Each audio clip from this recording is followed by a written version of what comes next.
नमस्कार, आप देख रहे हैं द हिंद 24 न्यूज और मैं हूं आपके साथ साक्षी। आइए नजर डालते हैं आज की बड़ी खबरों की ओर। अहमदाबाद के स्कूल में छात्रा की हत्या के बाद सूरत जीईओ एक्शन मोड में छात्रों की सुरक्षा को ध्यान में रखते हुए स्कूलों में अनुशासन समिति गठित करने के आदेश सूरत डीईओ के द्वारा जारी किए गए। सूरत सहित जिले के सरकारी ग्रांट इन एड प्राइवेट प्राथमिक माध्यमिक और उच्चतर माध्यमिक स्कूलों को इस संबंध में पत्र लिखा गया। पत्र में स्कूलों को बच्चों की सुरक्षा व्यवस्था को लेकर स्पष्ट निर्देश दिए गए।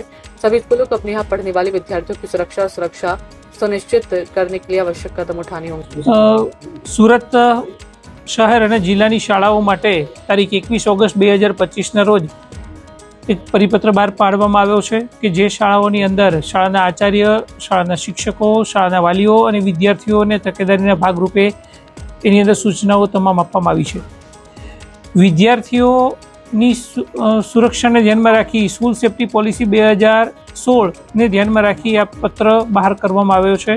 તમામ શાળાઓને તાકીદ કરી છે કે આકસ્મિક રીતે શાળાઓની અંદર તમામ વિદ્યાર્થીઓની સ્કૂલ બેગ ચેક કરવી, જેથી કરીને ખ્યાલ આવી શકે કે કોઈ વિદ્યાર્થીની સ્કૂલ બેગની કોઈ અનિચ્છનીય વસ્તુઓ નથી કે કોઈ બાબત નથી।